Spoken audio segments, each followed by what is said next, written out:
लेकिन दुर्भाग्य हमारा कि दिखाने के लिए 56 इंची का सीना, लेकिन कलेजा जो है वो मुर्गी के बराबर है। हिंदुस्तान की जो आवाम है और यहाँ के जो युवा लोग हैं, क्योंकि आपने देखा कि जब ये चीज़ें चल रही थी तो एक एक व्यक्ति हिंदुस्तान का सरकार के साथ खड़ा था।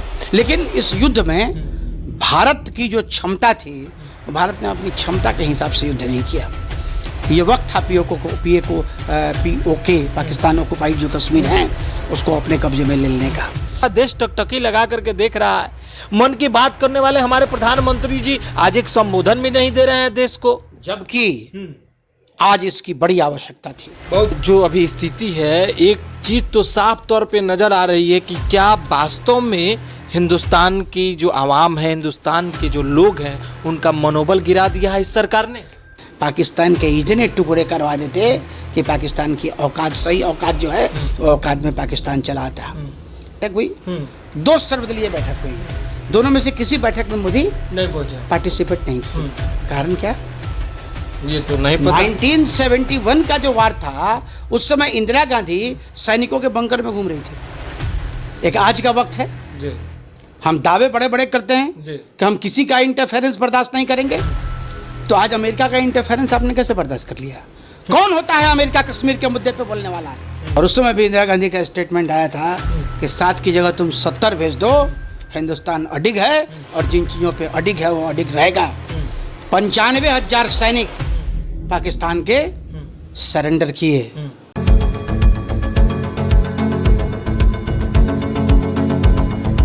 नमस्कार, आप देख रहे हैं फाइनल पोस्ट पुरुषोत्तम के साथ। विश्व इतिहास का सबसे बड़ा आत्मसमर्पण कराने वाला देश इंडिया, आखिर आज क्या हुआ कि ऐसा लग रहा है कि इंडिया किसी के आगे झुक गया है?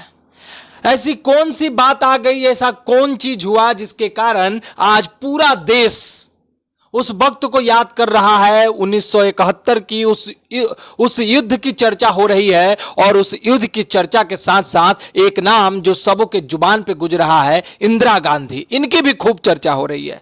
इंदिरा गांधी की क्यों चर्चा हो रही है? और जो युद्ध को लेकर के युद्ध विराम की जो बातें अभी तत्काल में चल रही थी और इसकी मध्यस्थता अमेरिका के द्वारा की गई, इन सब के बारे में आज हम बातचीत करेंगे अपने एडिटर इन चीफ के साथ और जानेंगे कि आखिर ये जो कुछ भी चल रहा है इससे देश का कितना फायदा हो रहा है, कितना नुकसान हो रहा है। स्वागत है सर आपका। धन्यवाद पुरुषोत्तम। 1971 का समय था जब युद्ध हुए थे, और उस युद्ध के बाद 2025 का ये समय फिर लगने लगा था कि अब युद्ध होगा, पाकिस्तान को माकूल जवाब दिया जाएगा। हिंदुस्तान की आवाम और हिंदुस्तान के आवाम के नेतृत्व करने वाले राजनेतागण, जिनके सीने की बात होती है कि 56 इंच का सीना है, और पूरा देश एक साथ खड़ा था। लेकिन बीच में अमेरिका मध्यस्थता करने आ गया। क्या ये मध्यस्थता सही हुई? क्या जब विराम ही लगाने थे तो विराम दिल्ली बैठ करके नहीं लग सकता था? क्या नरेंद्र मोदी खुद से संबोधन नहीं कर सकते थे इस युद्ध विराम को लेकर के? क्या नरेंद्र मोदी ये नहीं कह सकते थे कि किसी भी देश का हम बीच में किसी तरह का हस्तक्षेप नहीं चाहते हैं, हम खुद परिपूर्ण हैं, हम खुद अपने समस्याओं को टैकल करने के लिए सामर्थ्य हमारे में है? हाँ, बहुत बड़ी बड़ी बातें आपने कर दी पुरुषोत्तम। एक 1971 का भी समय था जी, जिस समय रिचर्ड निक्सन अमेरिका के राष्ट्रपति थे जी, और इंदिरा गांधी से उनकी अनबन हो गई जी। निक्सन ने अनबन ये स्थिति हुई कि निक्सन ने अपने 7 जंगी जहाज पाकिस्तान को भेज दिए, और उस समय भी इंदिरा गांधी का स्टेटमेंट आया था कि 7 की जगह तुम 70 भेज दो, हिंदुस्तान अडिग है और जिन चीज़ों पे अडिग है वो अडिग रहेगा। 95,000 सैनिक पाकिस्तान के सरेंडर किए। हिंदुस्तान की कूटनीति की वजह से पाकिस्तान का एक टुकड़ा हो गया जो निकला बांग्लादेश। मतलब विश्व का मानचित्र बदल दिया हिंदुस्तान। विश्व का मानचित्र का भूगोल बदल गया। अच्छा, ये इंदिरा गांधी थी। एक आज का वक्त है जी। हम दावे बड़े बड़े करते हैं जी। कि हम किसी का इंटरफेरेंस बर्दाश्त नहीं करेंगे, तो आज अमेरिका का इंटरफेरेंस आपने कैसे बर्दाश्त कर लिया? कौन होता है अमेरिका कश्मीर के मुद्दे पे बोलने वाला? बिल्कुल। आज ट्रंप का स्टेटमेंट हम लोगों ने देखा कि ट्रंप ने कहा कि हम कश्मीर के मामले में दखल देंगे, हम कश्मीर की बात करेंगे। अरे तुम होता कौन है? और शिमला समझौते में तो ये बात भी हुई थी कि हम दोनों देशों के बीच कोई तीसरा नहीं आएगा, कोई तीसरा नहीं आएगा। दूसरा एक बात आपको और बता दे, कल हम लोगों ने आपको याद होगा, कल हम लोगों ने एक दोहा कहा था कि जो तो के कांटा बोए ताही बोई तू भाला, ताकि साले को पता चले कि पड़ा किसी से पाला। लेकिन यहाँ तो जस्ट विपरीत स्थिति दिख रही है। कल की स्थिति कुछ और थी, आज की स्थिति कुछ और है। कल शाम 5 बजे सेना प्रमुख ने ये फॉरेन सेक्रेटरी जो हैं उन्होंने स्टेटमेंट दिया कि भाई 5 बजे से हम सीज फायर कर रहे हैं। पाकिस्तान ने सीज फायर को नहीं माना, उल्लंघन किया, रात भर गोलीबारी हुई। इवन कि भारत को भी अटैक करना पड़ा, भारत को भी अटैक करना पड़ा। भारत ने भी बड़ा हमला किया है और भारत के हमले से बहुत नुकसान भी पाकिस्तान को हुआ है। लेकिन कुछ चीज़ें समझ से बाहर हैं। जैसे एक चीज़ मैं आपको बताऊं कि अभी सर्वदलीय बैठक हुई, 2 सर्वदलीय बैठक हुई, दोनों में से किसी बैठक में मोदी नहीं पहुंचा, पार्टिसिपेट नहीं किए। कारण क्या? ये तो नहीं पता। 1971 का जो वार था, उस समय इंदिरा गांधी सैनिकों के बंकर में घूम रही थी। सैनिकों के बंकर में घूम के सैनिकों का साहस बढ़ा रही थी, है ना। युद्ध जीते और शान के साथ जीते, पाकिस्तान का नक्शा खराब कर दिए। आज भी आवश्यकता थी, आज युद्ध होता है इस समझौते पे ना, कि वहां से बलूचिस्तान को अलग कर दिया जाता, पीओके को ले लिया जाता, पीओके को अपने साथ ले लेते, सिंध को अलग करवा देते, पाकिस्तान के इतने टुकड़े करवा देते कि पाकिस्तान की औकात, सही औकात जो है वो औकात में पाकिस्तान चला आता। और मुझे लगता है भारतीय जनता पार्टी का जो ये स्टैंड है, इस स्टैंड से लोगों में काफ़ी आक्रोश है। अच्छा, एक बात और भी आपको बता दें, देखिए अभी हमले की जड़ कहाँ से हुई? पहलगाम से। पहलगाम से। पहलगाम में हमारे 26 लोग मारे गए, कुल मिला के 28 लोग मारे गए। वो आतंकी कहाँ है? ये बहुत बड़ा सवाल है। अगर उन आतंकियों का सरेंडर पाकिस्तान की ओर से हो जाता और तब अगर हम युद्ध विराम करते तो एक बात भी समझ में आती। एक बीएसएफ का जवान भी, अभी सोशल मीडिया से ही जानकारी हम लोगों को मिली कि एक बीएसएफ का जवान अभी पाकिस्तान के कब्जे में है। ठीक है, उसको पाकिस्तान ने अभी तक छोड़ा नहीं। इन चीजों पर तो बात ही नहीं हो रही है, मुद्दे ही गायब है। मेरी समझ में नहीं आ रहा है कि क्या हिंदुस्तान ये वही हिंदुस्तान है जिस हिंदुस्तान में आयरन लेडी हुआ करती थी? 56 इंची का सीना सिर्फ दिखाने के लिए है या कुछ काम करने के लिए भी है? अच्छा, ये आप जो अभी स्थिति है, एक चीज तो साफ तौर पे नजर आ रही है कि क्या वास्तव में हिंदुस्तान की जो आवाम है, हिंदुस्तान के जो लोग हैं, उनका मनोबल गिरा दिया है इस सरकार ने? मनोबल गिरा ही नहीं दिया है। आप देखिए सोशल मीडिया भरा हुआ है। सोशल मीडिया पे एक वरिष्ठ पत्रकार ने लिखा 56 इंच की नपुंसक सरकार। कितनी बड़ी बात है, बहुत बड़ी बात। जिस मोदी के समर्थन में लिखते हुए लोगों के हाथ नहीं थकते थे, बटन दबाते दबाते, कलम नहीं रुकते थे, आज उस मोदी ने, मुझे लगता है कि हिंदुस्तान के सामने घुटने टेक दिए और ये कूटनीतिक जीत हो गई पाकिस्तान की। और विश्व का जो दरोगा बने फिरता है डोनाल्ड ट्रंप, उसके भी जीत हो गई, उसकी जीत हो गई और उसके सामने भारत का सरेंडर हो गया। भारत का चौकीदार सरेंडर कर दिया। भारत का चौकीदार सरेंडर कर गया। तो ये जो स्थिति बनी है अभी की, आपने बहुत बड़ी बात कही कि 2 सर्वदलीय बैठक में नरेंद्र मोदी नहीं पहुंचे, पहलगाम नहीं गए, उन पीड़ित परिवारों से नहीं मिले, फिर नरेंद्र मोदी आखिर कर क्या रहे हैं? देश के नाम अभी तक एक संबोधन उनका नहीं आया कि देश इन हालातों से गुजरा है, इतने लोग मरे हैं, आप सब एकदम संकल्पित रहिए, हम आपके साथ हैं, एक एक चीज का माकूल जवाब लिया जाएगा। आज पूरा देश टकटकी लगा करके देख रहा है। मन की बात करने वाले हमारे प्रधानमंत्री जी आज एक संबोधन भी नहीं दे रहे हैं देश को, जबकि आज इसकी बड़ी आवश्यकता थी, बहुत जरूरी है। आज मोदी का संबोधन भी होना चाहिए था।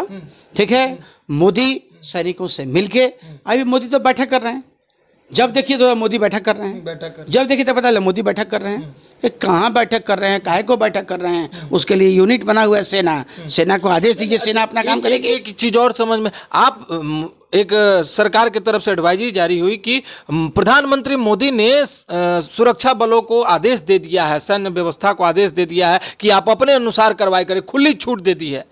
तो फिर जब खुली छूट दे दी गई थी तो फिर ये मध्यस्थता क्यों हुई? ये भी एक सवाल है। देखिए एक बात, कई सवाल हैं और अभी हमको लगता है कि 2-4-5 दिनों के अंदर में पूरी की पूरी हकीकत और ये भी समझ में आ जाएगा। कुछ जो टीवी चैनल्स जो हैं, इंटरनेशनल चैनल्स को हम जब देख रहे हैं तो हमको ये महसूस होता है कि युद्ध तो हुआ, लेकिन इस युद्ध में भारत की जो क्षमता थी, भारत ने अपनी क्षमता के हिसाब से युद्ध नहीं किया। ये वक्त था पीओके पाकिस्तान ऑक्युपाइड जो कश्मीर हैं उसको अपने कब्जे में ले लेने का। ये वक्त था पाकिस्तान के एक और बंटवारे का। लेकिन कूटनीतिक चूक जो है वो चूक बड़ी ज़बरदस्त हुई है और भारत की कूटनीतिक हार आप इसको कहिए या अंतर्राष्ट्रीय दबाव में भारत ने अपना पांव पीछे कर लिया। ये देखिए तो देशवासियों का मनोबल तो गिरा ही है। इसमें मोदी सरकार के बारे में एक बात जो है हमेशा कही जाती है, 4-5 मुख्य काम काज उनके जब पूछे जाते हैं तो उसमें सबसे बड़ा जो है चीज़ जो सामने आता है कि मोदी सरकार ने विदेशों में बड़ा नाम किया, विदेशों में इंडिया को गौरवान्वित किया, सीना चौड़ा किया। तो ये जो डिप्लोमेसी वाली बात है, जिस कूटनीति की बात कर रहे हैं आप, पूरे विश्व भर में जिस नाम की चर्चा थी, बहुत सारे देश ने हमारे मोदी जी को अपने यहाँ का सर्वश्रेष्ठ पुरस्कार दिया है और इसके बावजूद भी आज अमेरिका हस्तक्षेप कर रहा है इन तमाम चीज़ों में। तो ये हिंदुस्तान की जो आवाम है और यहाँ के जो युवा लोग हैं, क्योंकि आपने देखा कि जब ये चीज़ें चल रही थी तो एक एक व्यक्ति हिंदुस्तान का सरकार के साथ खड़ा था। एक सरकार हो, विपक्ष के लोग खड़े थे। मैंने देखा कि ट्रक यूनियन के द्वारा एक लेटर जारी करके कहा गया कि 7.5 लाख ट्रक हम देने को तैयार हैं, आप ले जाइए, सेना को जितने सामान ले जाने हैं ले जाइए। तमाम चीज़ें हो रही थी, लेकिन आखिर अचानक ऐसा क्यों करना पड़ा? ये बहुत बड़ी जो पीछे हटने की बात है, यूं कहें, ये आखिर हुआ क्यों है? इसका कारण बताइए, मुख्य कारण क्या हो सकता है? देखिए, इसका मुख्य कारण यह है कि अंतर्राष्ट्रीय दबाव के सामने भारत ने घुटने टेक दिए और खास करके भारत ने अमेरिका के सामने घुटने टेक दिए। अभी आपको एक चीज़ बताएं कि अभी जो टैरिफ वार चल रहा था, अमेरिका ने जो टैरिफ वार लगाया था, हालांकि 3 महीने के लिए उसको एक्सटेंड किया, तो टैरिफ वार में अकेला चाइना ऐसा देश है जिसने अमेरिका को जवाब दिया। अमेरिका ने उसके ऊपर टैरिफ लगाया, चाइना ने भी उसके ऊपर टैरिफ लगा दिया। ठीक है, उस समय भी चुप रहे। भारत के ऊपर जो टैरिफ वार शुरू कर दिया है ना, उस समय भी ये चुप रहे, कुछ नहीं बोले। तो मुझे लगता है कि विदेश यात्रा और अपने संबंध जो इन्होंने अपने डेवलप किए हैं, उन संबंधों की वजह से इनके मुंह से बोली सिर्फ हिंदुस्तान में कांग्रेस के अगेंस्ट में ही निकलती है, बाकी जगह पे बोलने लायक ही अब नहीं रह गए। तो ओवरऑल ये मान करके चला जाए कि आज भी एक आयरन लेडी की आवश्यकता थी, जिस इंदिरा गांधी की आज चर्चा हो रही है। अगर वो आज होती तो ऐसा कुछ नहीं होता। आज अगर इंदिरा गांधी इस देश की प्रधानमंत्री होती तो मैं आपको बता दूं कि पाकिस्तान कराची छोड़ के भाग गया होता, कि पाकिस्तान ही नहीं होता। ठीक है, या यूं समझिए, यूं कह लीजिए कि विश्व के मानचित्र से पाकिस्तान का निशान ही मिट जाता।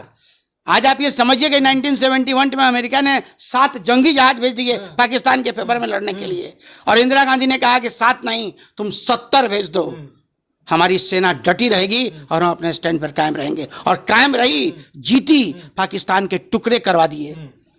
जरूरत उसी इंदिरा गांधी की आज भी इस देश में है, लेकिन दुर्भाग्य हमारा कि दिखाने के लिए 56 इंची का सीना, लेकिन कलेजा जो है वो मुर्गी के बराबर है। चलिए, बहुत बहुत धन्यवाद सर आपका। तो जैसा कि आपने देखा कि इंदिरा गांधी को लोग इसीलिए याद कर रहे हैं क्योंकि इंदिरा गांधी ने जो करके दिखाया था उस वक्त में, वैसे समय में जब अमेरिका ने साफ तौर पे कहा था कि हम विरोध करेंगे, अमेरिका ने विरोध भी किया, अपने जंगी जहाज को भेजा, लेकिन इंदिरा गांधी पीछे नहीं हटी। और पीछे नहीं हटने के कारण हुआ यूं कि 95,000 सैनिकों को आत्मसमर्पण करना पड़ा, पाकिस्तान के उन सैनिकों को।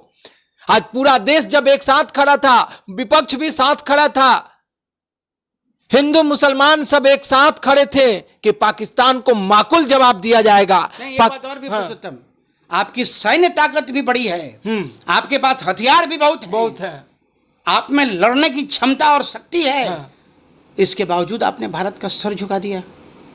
और आज स्थिति ये हो गई कि हिंदुस्तान का बच्चा बच्चा नाराज है, हिंदुस्तान का बच्चे बच्चे का सोशल मीडिया पर मूड ऑफ का पोस्ट आ रहा है, हिंदुस्तान के बच्चे बच्चे ये कह रहे हैं कि हमारे मनोबल को तोड़ा गया है। ये उम्मीद नहीं थी हमें इस सरकार से, और इसीलिए सबको जरूरत है इस वक्त इंदिरा गांधी को याद करने की। तो बने रहिए आप हमारे साथ, देखते रहिए फाइनल पोस्ट। बहुत बहुत धन्यवाद।